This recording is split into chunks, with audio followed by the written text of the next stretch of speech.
Hey everybody, this is a clip from the latest episode of the Randi Rhodes Show. If you want the full episode, you can watch live on Free Speech TV, Dish Channel 9415, DirectTV 348, Sling, Roku, and AppleTV. Mary had a little man. The fault. We believe that all men are created equal. To the magnificent mosaic that is America. From radio beacon to radio beacon. I have a dream. Change has come to America. Believe me. Knock, knock. Who's there? It's a figment of your imagination. Randi Rhodes Show.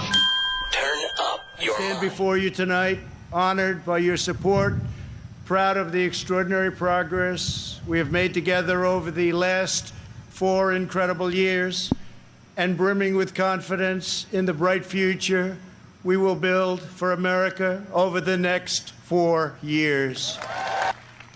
My fellow Americans, tonight, with a heart full of gratitude and boundless optimism, I profoundly accept this nomination for President of the United States. And yet, despite all of our greatness as a nation, everything we have achieved is now in danger. This is the most important election in the history of our country.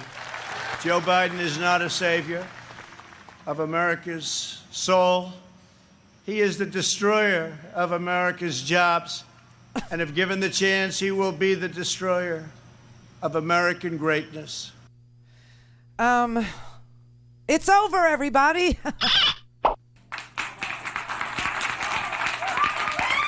Yay. Oh, my God. Wow. Listen, here's the thing. The content of the speech was horrifying.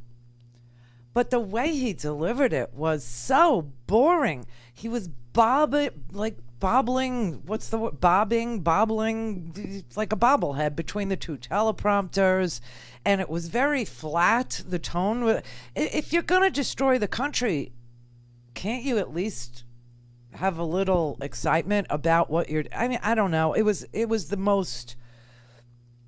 The worst thing that it could have been. And that's boring. It was boring. The least you could do is be a little excited. I mean, Kimberly Guilfoyle, whatever.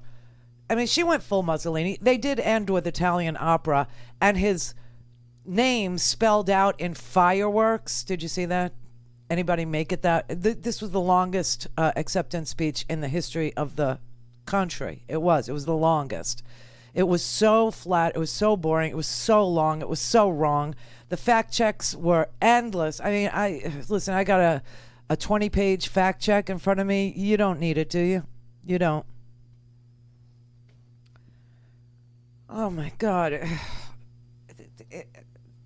I like that they put his name in fireworks because he's burning down our country, and it was appropriate. That's all.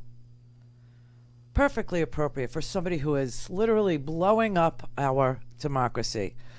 I'm just glad it's over. I am. I'm glad that's over.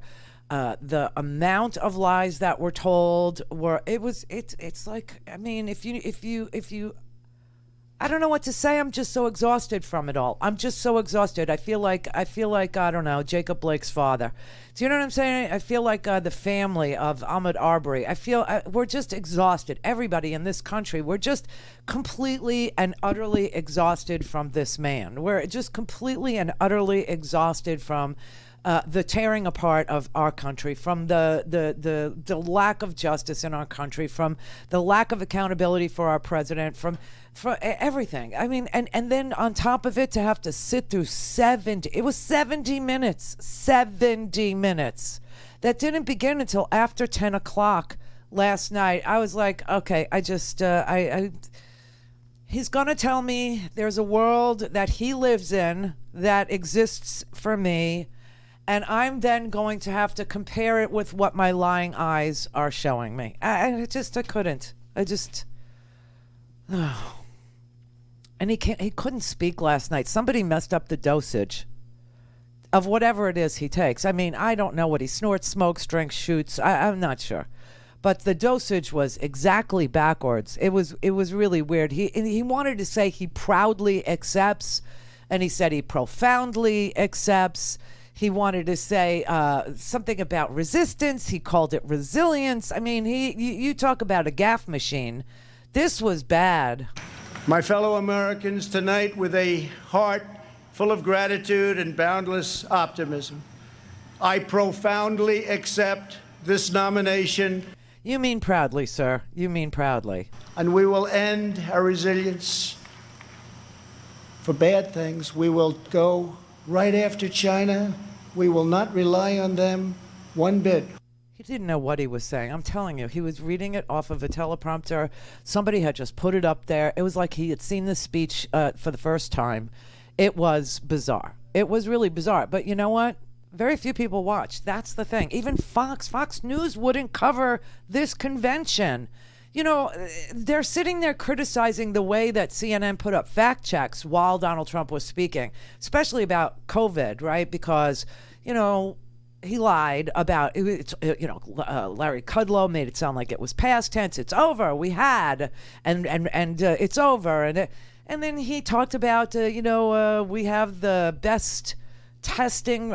Just everything was a lie. So they were running fact checks, and Fox News just refused to even cover half of this. They just sat there and they talked to each other through almost all of these 4 nights. So even they found it, boring and childlike. And, look, the speakers, I don't know any speaker who didn't have an issue. I don't know of anybody who either, had a security and exchange open, case, or somebody who, I mean, it was just Eric Trump. There's the Attorney General of New York issued him a subpoena. While all this is going on, very little about the hurricane last night. Very little about. I mean, it was just like it's an amazing thing. The world is literally the American continent, whatever. This country is a mess.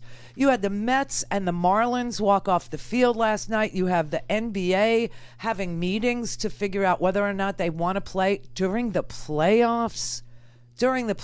Because of all this police brutality and the tale of 2 tapes where, Jacob Blake, within 3 minutes of the police pulling up, he's shot in the back 7 times. And then you got this white kid who had just killed. He's a double murderer.